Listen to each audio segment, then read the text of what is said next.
I'm going to the hospital for a week for some tests, I declared, holding my suitcase. My husband George and son Ethan stared at me blankly for a moment, but they quickly regained their usual composure. Great, stay there forever. His words were so cruel that I felt dizzy. I fought back tears and left the house. I probably won't ever come back to live in this house. I left the divorce papers. Even when I told them I was going to the hospital, they didn't care about me at all. Feeling miserable about myself, I walked slowly towards the station. Then, I heard someone calling my name from somewhere. Mrs. Miller! I knew the voice approaching me. To meet you in a place like this, what a coincidence, I said. She took my hand and said with a serious look on her face, It's not a coincidence. I've been waiting for you. Huh? It was here that I was to learn an astonishing truth. My name is Irene Miller, and I'm 59 years old. After giving birth to my only son, Ethan, I switched from a full-time to a part-time job. I eventually quit and became a part-time worker at a restaurant. In short, I've lived a very ordinary life. But recently, I've had a problem. My son, Ethan, suddenly quit his job and said he was going to live off me. The city life in LA didn't suit me, so I told my boss I was quitting and left. I'll find a job around here, but since I'm your son, I don't need to pay for living expenses, right? So yeah, that's the deal. I was dumbfounded by Ethan's casual decision to quit his job and move back home. My husband George had already quit his job and was unemployed. He was determined not to do anything until he turned 65 and could receive his pension. My part-time salary wasn't much. We were slowly depleting our retirement savings to make ends meet. In this situation, we had no room to support our almost 30-year-old unemployed son. I told him this honestly. I'm sorry, but we can't afford to pay for your living expenses. If you're willing to work and contribute to the household, we can let you stay. I'll keep your room clean. But we can't support you financially. When I told him clearly, Ethan became visibly upset and started using abusive language. You guys had your fun living it up and now you're broke? That's messed up. It's hard to even get a job with decent salary nowadays. It's not fair. I never expected him to say such things. I glanced at George, who was listening beside me. He had a complicated look on his face, but his expression wasn't because of Ethan's abusive words towards me. A wife who can't even save for retirement is a failure as a wife. I couldn't believe that he was blaming me for this. I was still on the phone with Ethan, but I couldn't help but retort. What? Are you saying it's my fault? You're the one who went out drinking saying it was for business. The company's entertainment budget had a limit. You often exceeded the limit and paid out of pocket, didn't you? You're also a big spender and waste money. That's why we couldn't save any money. Why am I the only one to blame? I was on the verge of tears. Ethan sounded exasperated on the other end of the line. Oh, great. The almost 60-year-old lady is crying. I don't want to hear that. You can clearly see that Dad is also fed up. A wife is supposed to support the breadwinner of the family from behind the scenes. You are not supposed to worry him about things like savings. The fact that we don't have enough retirement savings is because Mom was a bad wife. It is all your fault, so why are you crying? It doesn't make any sense. My husband even blamed me. My heart was torn into pieces. Couples nearing their 60s probably don't talk much to each other unless they're very close. My parents and in-laws only had minimal conversations. Maybe that's why George and I only had necessary conversations after Ethan left home. That's what made it so painful. When George finally spoke to me, it was to blame me. I'm a sensitive person. I get easily hurt by little things. For a while after that day, I was depressed until the day Ethan actually came back. Ethan called in late March. 2 months later, he really came back. Wow, this house is still a dump. Mom, do you even clean? This is unacceptable. What are you talking about? I clean regularly. This is just normal wear and tear. It's an old house. Some stains are stubborn and hard to remove, no matter how much you clean. As I was explaining, George chimed in and said something unexpected. It's dirty because you neglected to clean it in the first place. Wear and tear is just an excuse. What about commercial facilities? They stay clean even after decades. That's how it should be. That's different, I said. They have professional cleaners who clean thoroughly every day according to a manual. They use professional-grade cleaning supplies. Cleaners are paid to clean, so they do it properly. Cleaning at home is something you do voluntarily. It's more like a hobby, and the level of cleanliness depends on how much of a neat freak you are. And I'm not a neat freak, but I'm not so slovenly that I can live in a garbage dump either. The level of dirtiness in this house is probably normal for any household. I was getting increasingly irritated that they were blaming the dirtiness of the house on my laziness. And I started to cry again. Am I really that bad that you have to criticize me so much? I know it's not good to cry at my age, but I just wondered if I had really done something so bad to deserve this kind of treatment. But cruelly, George and Ethan looked at each other and said, "Of course you are. There are so many things I'm unhappy with about you. You're a terrible cook. You're sloppy with cleaning, and I bet the laundry is always full of wrinkles. You're so timid that it's irritating to watch. Dad's right. Mom is different from other mothers. She's kind of annoying. You should be more energetic. You're always so wishy-washy." Every time I saw that, I felt bad. I dreaded introducing my friends to you. I felt a sharp, dull pain throughout my body, as if I had been struck. Ethan is my precious son, and George is my husband, the man I've been with since my 20s. To think that they thought of me like this? I was frozen for a while. Ethan slipped past me and handed George a gift. "Dad, you like this brand, right? I found it over there, so I bought it for you." "Oh, Ethan, you're so thoughtful." They went to the living room chatting. I didn't get a gift. All I got were their looks of hatred and contempt. Then the days of hell began. "Hey, where's Ethan's breakfast?" "Yeah, I prefer a Japanese breakfast." As usual, I woke up early and prepared George's favorite toast and eggs when suddenly George called out to me from the dining table. Apparently, Ethan preferred a Japanese breakfast. Ever since he came back, he had been going to a diner that was open early in the morning. I had never heard of this before. I quickly checked the fridge, but there wasn't much there. A typical Japanese breakfast would be rice, miso soup, grilled salmon, and rolled omelet. I prefer a Japanese breakfast too, and I would have made it if I could. But George doesn't like rice. Ever since Ethan left home, our meals were mostly bread-based. I only bought enough rice for myself. It had been 10 years since Ethan left home. I had completely forgotten about his preference. "I'm sorry, I don't have the ingredients right now. I'll make sure to prepare a Japanese breakfast for you starting tomorrow." When I said that, Ethan clicked his tongue. "You're useless, old woman. You should know your own son's preferences." He left for somewhere without touching the breakfast I had prepared. A few days later, Ethan announced that he had found a job. I thought it would be a full-time position, but it turned out to be a part-time job. I don't like being tied down as a full-time employee. Part-time jobs are more flexible. If I work multiple jobs and the total pay is about the same as when I was a full-time employee, that's good enough for me. Ethan said this casually, sipping his tea. I think it's better to build a career as a full-time employee. It'll help you in the long run. But I knew Ethan wouldn't appreciate my input. Ethan worked several part-time jobs, quitting one and applying for another for several months. One day, "I got a full-time job." He said it with a serious look on his face. Of course I was happy for him, but I wondered what had changed his mind. I asked him cautiously, "That's great, but what happened? You said you didn't like being tied down." "Don't stick your nose in my business. Jeez, this is why I hate old people.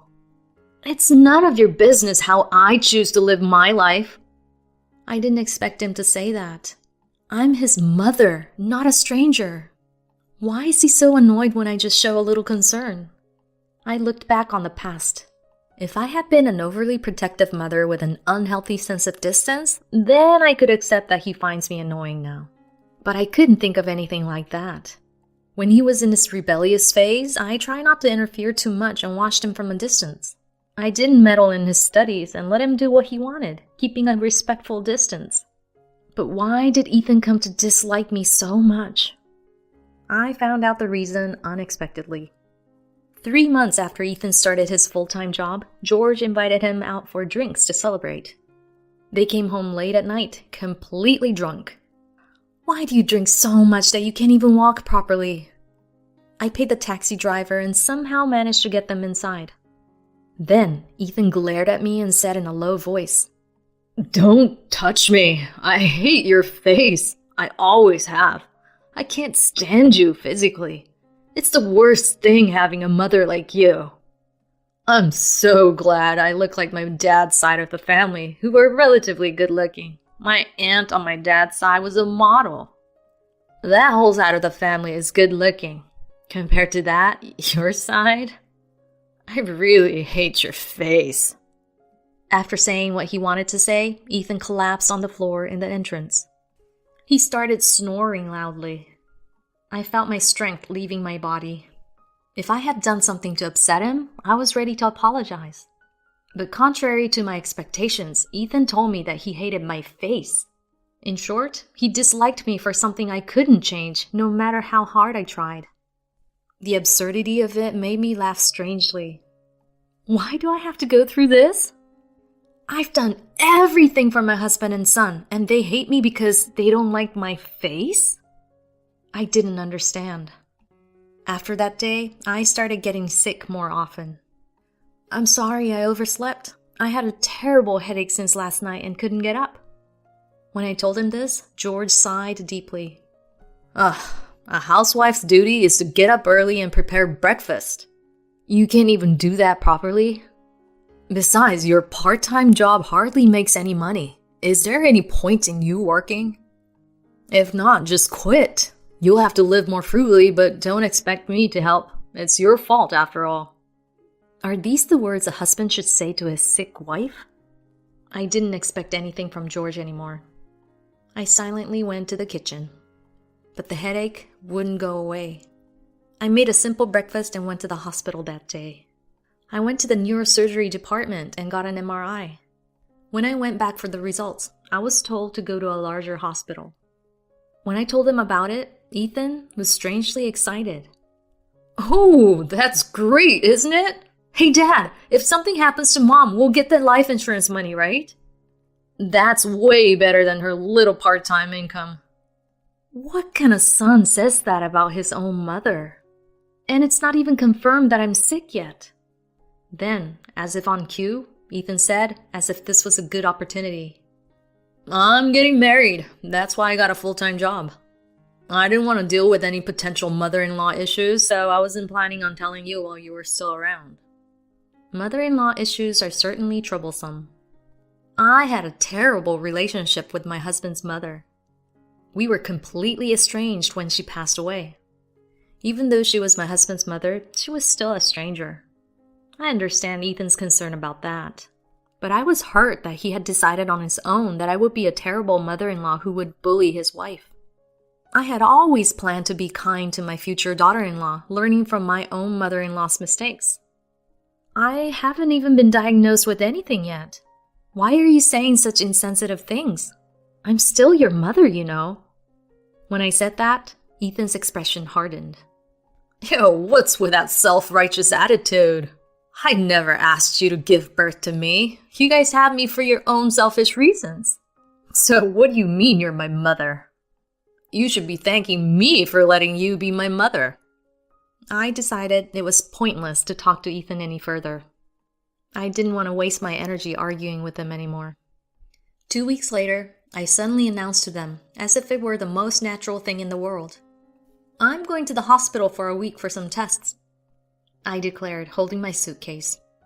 George and Ethan stared at me blankly for a moment, but they quickly regained their usual composure. Perfect! George clapped his hands in delight. He reacted like a little child. Yeah, you probably caught some terminal illness. Don't come back. Stay there forever. Ethan's reaction was similar. His words were so cruel that I felt dizzy. but I somehow managed to stand my ground. I fought back tears and left the house. I probably won't ever come back to live in this house. I left the divorce papers. Even when I told them I was going to the hospital, they didn't care about me at all. Feeling miserable about myself, I walked slowly towards the station. Then I heard someone calling my name from somewhere. "Mrs. Miller!" I looked around and saw a woman waving at me, running towards me. I knew her. "Oh, Emily, what's wrong?" She was a staff member at the neurosurgery clinic I went to. She always listened to my concerns, and I relied on her a lot. "To meet you in a place like this? What a coincidence!" I said. Emily took my hand and said with a serious look on her face, "It's not a coincidence. I've been waiting for you." Huh? Her words were confusing. I could only look at her with a puzzled expression. It was here that I was to learn an astonishing truth from Emily. That night, I was annoyed by my phone, which wouldn't stop ringing. After a while, Emily came in, chuckling, and took out her own phone. "You're too slow to realize it only now. Mine has been ringing nonstop too." Emily's phone showed George's name on the screen. "Well, shall we start our plan?" "Okay." With Emily's cue, I pressed the call button on my constantly ringing phone. I immediately heard my husband George's angry voice. "Where are you? What's with the divorce papers? Do you think you can just ignore me? Come back here now!" In the past, I would have been too scared to say anything back. But things were different now. I took a deep breath and spoke. "I told you I was going to the hospital for tests. Where are you? Honestly, use your brain. I'm obviously at the hospital. Are your ears just for decoration? And about the divorce papers, I want a divorce. That's why I wrote them and left them there. You don't need me anymore, so let's just get a divorce. It'll be better for you too. You said yourself that you'd be better off without a useless wife like me." I spoke without taking a breath, my shoulders heaving. Emily gently rubbed my back. Then, in a calm voice, she spoke to George, who was shouting on the other end of the line. "George, hi, it's been a while. Do you remember me? It's Emily." George's voice turned high-pitched with surprise as he called Emily's name. Emily? Why are you with my wife?" "Why wouldn't I be? I was shocked when Ethan suddenly told me his mother had passed away. I knew that Mrs. Miller was a patient at my father's neurosurgery clinic. And of course I knew about the tests. I'm pretty perceptive, so I actually saw through Ethan's lies." The truth was, Emily was Ethan's wife. Ethan started working hard after meeting Emily through a mutual friend. He was afraid that Emily wouldn't take him seriously if he wasn't working properly. Emily told me that she found Ethan, who was a year younger than her, cute. They started dating. They were in a serious relationship with marriage in mind. After meeting Emily's parents, Emily asked Ethan to introduce her to his parents. Ethan told her, "Oh, my mom is seriously ill. She's been in the hospital for a long time, so it might be difficult for you to meet her. But if you'd like to meet my dad, we can have dinner sometime." This dinner was the night they came home drunk. I've always wanted to get married, and I fell in love with Ethan at first sight. I wanted to be with them, so everything happened quickly. I can tell Ethan really loves me. But I was also worried. Miller is an uncommon last name in this town, and I couldn't help but notice that your last name as a patient was the same as Ethan's last name. But Emily and I were just hospital staff and patient. Emily couldn't ask me personal questions. She was always bothered by it. But you're already 59, so I can't help but talk to younger people who are nice to me. I ended up telling Emily some trivial things. I have a son. He lived in LA for a while, but he suddenly quit his job and came back home. At first, he only worked part-time jobs, but then he suddenly got motivated and got a full-time job. I'm happy for him, but he hates me and he won't talk to me. It's really sad. It was just me complaining to Emily. It's not like talking to her would solve anything. I felt bad for making her listen to my complaints. But Emily listened to me intently. She probably had a hunch from that time. As I talked to you, Mrs. Miller, I couldn't help but feel that the mother Ethan described and you didn't match up. I didn't do any personal investigation, but I heard that you were going to take a bus to the hospital today, so I took a chance and waited at the station. It was true that I was going to the hospital for a week for tests. but I wanted one day to myself. I was planning to stay at a business hotel near the hospital that day, but meeting Emily changed everything. Now I was at Emily's house. We decided to teach Ethan and George a lesson. This was all Emily's plan. Why are you doing this? It doesn't benefit you in any way. It's true that this was a family matter. There was no reason for Emily to help me. But Emily wasn't someone who acted based on self-interest. As I talked to you, Mrs. Miller, I started to think you were a wonderful person. You've done everything for your family without complaining. I saw you as a wonderful mother and wife. But then my fiancé told me that his mother had passed away, and when I was sure that it was you, it broke my heart. From Emily's perspective, it didn't matter whether her future mother-in-law was alive or not. Some people might even be happy to avoid dealing with a mother-in-law. But Emily wasn't like that. I wished you were my mother. My parents divorced when I was young, and I've been living with my father ever since. I don't really know what a mother's love is like. Then I met you, Mrs. Miller. And as we talked, I genuinely thought you were a wonderful person. It was around the same time I met Ethan. I truly felt that I was blessed with wonderful encounters. Emily felt betrayed by Ethan. I could understand how shocking it must be to find out that the person you love has lied to you. Although our situations were different, I had been mistreated by my husband and son. I understood how she felt. Emily saw how hurt I was. She was willing to risk her marriage to Ethan to help me. I wasn't alone anymore. Knowing that gave me the courage to call George. After Emily finished talking, I took a deep breath and told George off. We've been together for a long time, but you never appreciated anything I did. In the end, you treated me like a disposable rag. I think this is more than enough reason for a divorce. You'll be getting your pension soon, so live off that. I know you still go to the casino place, so if you cut back on that, you should be able to save some money. I hope we never have to see each other again. I hung up on George, ignoring his pleas to wait. Emily blocked his number on my phone. At the same time, Emily answered her own phone. You finally picked up! Emily immediately put the call on speaker. I could clearly hear Ethan's panicked voice on the other end. Emily explained everything she had told George to Ethan. At first, Ethan thought it was a joke and brushed it off. But when he heard my voice, he started to panic. No way! I didn't know about this connection. Of course you didn't. I didn't tell you. Emily, you tricked me! When Ethan said that, Emily's demeanor changed completely. As a woman, I could tell what kind of emotion Emily was feeling. Men really are clueless. They only think about the present.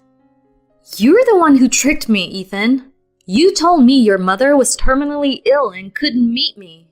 You even said she had passed away. You knew I was the hospital director's daughter and still told me such an awful lie. Ethan was stuttering, but it was too late. Lying to get through the moment is pointless. The more lies you tell, the bigger the backlash when they're exposed. You dug your own grave. If you want to blame someone, blame yourself for mistreating your mother. Mom, please forgive me. I didn't want to hear his apologies now. If we had talked things out properly before this happened, things might have been different. But George and Ethan ruined their own happiness. There was nothing else to it. Ethan, let's get a divorce. I hate liars the most. My mother was a huge liar. She cheated on my dad. Ethan started crying on the other end of the line after the sudden announcement of the separation. No, I really love you, Emily. I can't trust the words of someone who has lied to me even once. Goodbye. Emily hung up and blocked Ethan's number. We'll communicate through lawyers from now on. I've also asked a lawyer to handle your case, Mrs. Miller, so don't worry. I was surprised. Oh, no, you don't have to do that. I tried to refuse, but Emily shook her head, holding my hand. This is something I wanted to do, and right now, you're not a stranger to me, Mrs. Miller. Let me do this for you. I felt it would be rude to refuse her offer. I decided to leave everything to Emily. Later, I received a call from the lawyer informing me that my divorce from George was finalized. I was able to claim compensation for the emotional stress he caused me. George always looked down on me, saying I couldn't do anything. But in reality, he was the one who did nothing. George is unable to clean, so the house became a garbage dump. The local government even issued a warning. He now spends his days alone, waiting for his pension, just staring blankly into space. Ethan was also dumped by Emily. He couldn't stand up to the pressure from the lawyers and Emily's father, the hospital director. Emily told me that he was crying when he signed the divorce papers. I felt a little better after hearing that. Ethan became depressed after breaking up with Emily. He started slacking off at work and eventually got fired. He only started working to marry Emily, so it was inevitable that he would quit after they broke up. Now, unemployed and in his 30s, Ethan has no chance of finding new love. Like his father, he is said to be spending his days in loneliness. As for me, I underwent further examination after the initial tests. Fortunately, I was told that I didn't need urgent treatment. I was relieved. However, my situation still required careful monitoring.